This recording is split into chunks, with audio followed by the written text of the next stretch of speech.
Mike, you got a question for us? Yeah, I do. Ivan Toney, like we mentioned earlier, he's back in some hot water again. He might be cheating again. He might be gambling again, as Alexis said before. Kid's a gambler, bro. A gambler's going to gamble. There's a video of him clearly wiping the referee's, what do you call it, the magic spray off Right. of the spot where he set where he set up the free kick, moved it over a couple of feet. You know, what do we think of this? Is he cheating again, or is he trying? If you ain't cheating, you ain't trying. That's what they say. If you ain't rubbing, you ain't racing. I mean, we're looking at it here very quickly. You see him move the ball. You see he moves it over an entire ball length. Yes.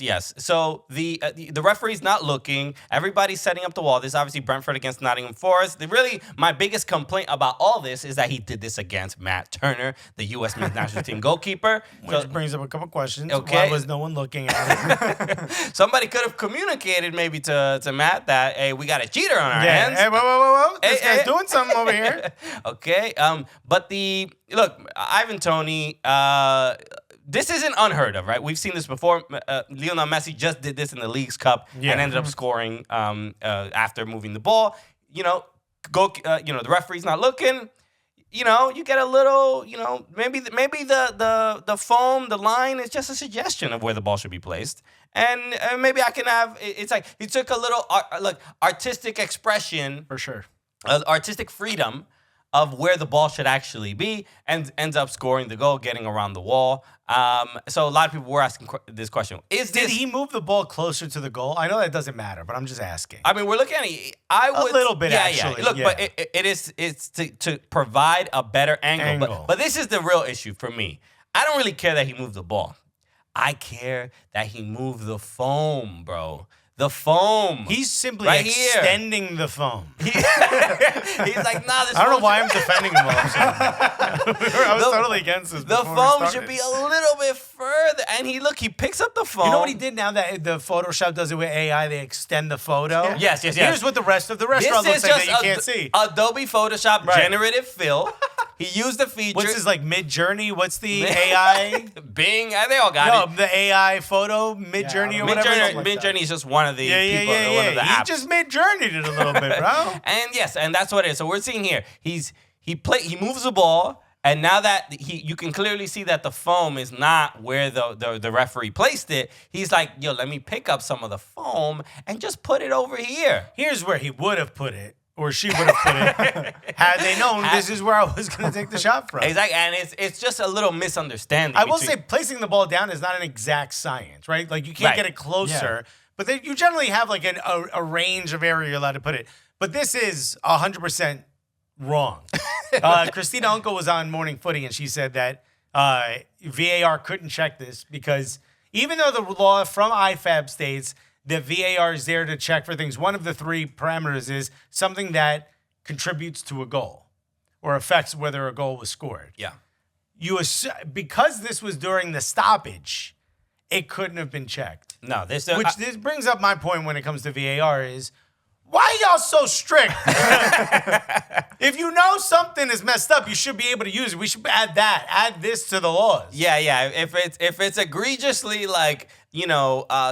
against maybe the spirit of the game, maybe, but it has to be clear. Like even in me kind of expressing that and like where they should get involved. They can't get involved unless we literally write down exactly why and when they can get involved. And we've all agreed, because when VAR was first instituted, we were like, oh, this is going to slow down the game and blah, blah, blah. Right. And we all said, once they came out with like, it's only going to be if, a clear and obvious error, something that led to a goal, something that happened inside the box. Right. This is clearly outside of the box. So this is one of those things where we're still maintaining some of the classic spirit of the game, where either mistakes happen or you use every advantage you can to find some success. But also, so you're okay with this?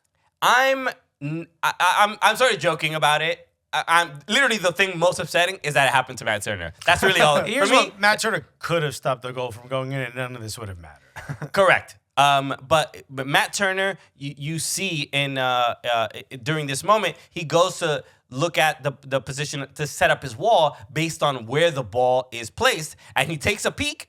He looks to see where the ball is. We're looking at it right here. He looks to see where the ball is, and sets up his wall, and they move. He's like, all right, move. Y'all are too far to the left. Yeah. Move to the right. He's like, guys, he's going to move the ball. So you guys give him a little space. Okay. I mean, he can't see the net. Yeah, You're yeah, blocking. What are you doing? No, so. Go around. Watch. Go around and watch him. So Matt Turner, and he points. He's like, y'all, perfect. Thank you. Thank you for taking my instruction. My guy. I love that we have this strong communication. You are now in the perfect position. Nothing can go wrong from here.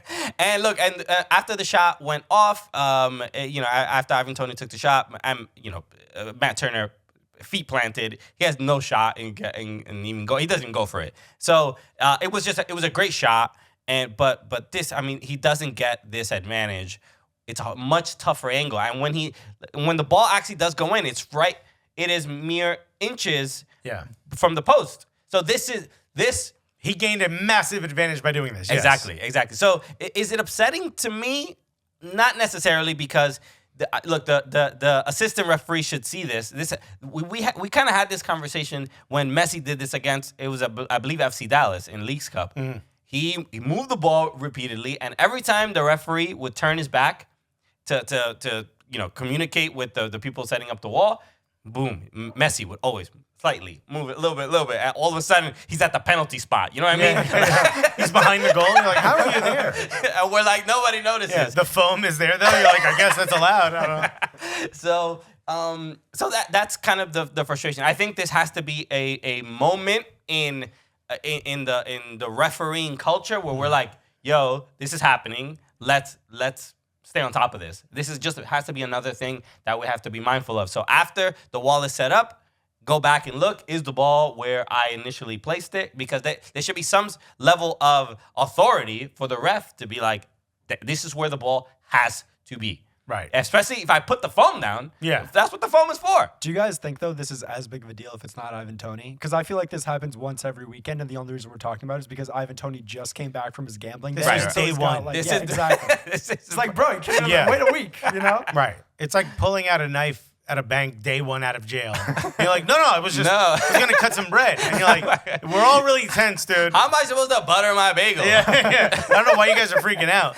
No, it's day one out of gambling jail. Yeah, so yeah. you can't start finessing now. And so there's a little bit of on Brentford's side. I mean, it's like they gave him the captain's armband. He scored the goal. Obviously, it's a great story. Right. But there's a little bit of like, yeah, we're inflating this guy's stock price Oh, yeah. as much as possible. The because greatest striker has got his What coach said a- he's the second best striker in the league. What a redemption song! Oh, my God. Unbelievable! I cannot believe. What a beautiful story. Look, we're just Right. working on the documentary about Ivan Toney right now. Thomas Frank is like the amount of children that are inspired by him. It is Crazy. Did you see the tears? Yeah. We had to literally wipe all the stands because He's there was like, so many bro, children. if I seeing- wasn't his manager, I'd want him, and I'd pay at least $100 million for him this summer. That's just me though. That's me talking.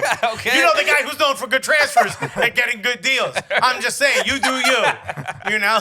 The one, and this is where it's a little bit more deliberate than I think a lot of people have been talking about, because it's not just Ivan Toney, and this is a team effort, because we're looking at it again. You see Ivan Toney, Right, whoever number 8 is. whoever number 8 is. Can we see who Yeah, I'll number look it 8 up. I'll on look Brentford it up. is? Yep. Ivan Toney is like, yo, you see him, he says something to his teammate, and his teammate's like, I got it. And then what does he do? Number 8 goes to the referee, and he's like, yo, he causes a little diversion. Matthias Jensen. Matthias Jensen. The guy who does their long throws. Okay. That's the guy who does the long throw-ins. So my man is, this is the team effort, bro. Multifaceted, bro. Long throw-ins. He's, by the way, which is a set piece. This guy is just a set piece king, bro. All right. He's causing distractions. He's causing disruptions. Look over there. Look over there. Nobody knows, dude. Why is he doing barrel rolls during the set piece? Bro, he walked up to Matt Turner and did got your nose finger between the other finger, bro. Oh, man. So this is why I don't exclusively blame Ivan Toney and call it. You think this was from the training ground? This is how these are the dirty tactics at Brentford. All Oh, right? the dark arts. The dark art. So it's all part of the game. But all I'll say is they got away with it. All good. But let's get this out of the game. All right, here's what I'll say. It's only cheating if you get caught. Am I right, fella? Hey, let's go. All right, everybody knows no man has ever cheated ever. No, that's why y'all tune into the show. Okay. Show me the proof. Yeah, you ain't got none.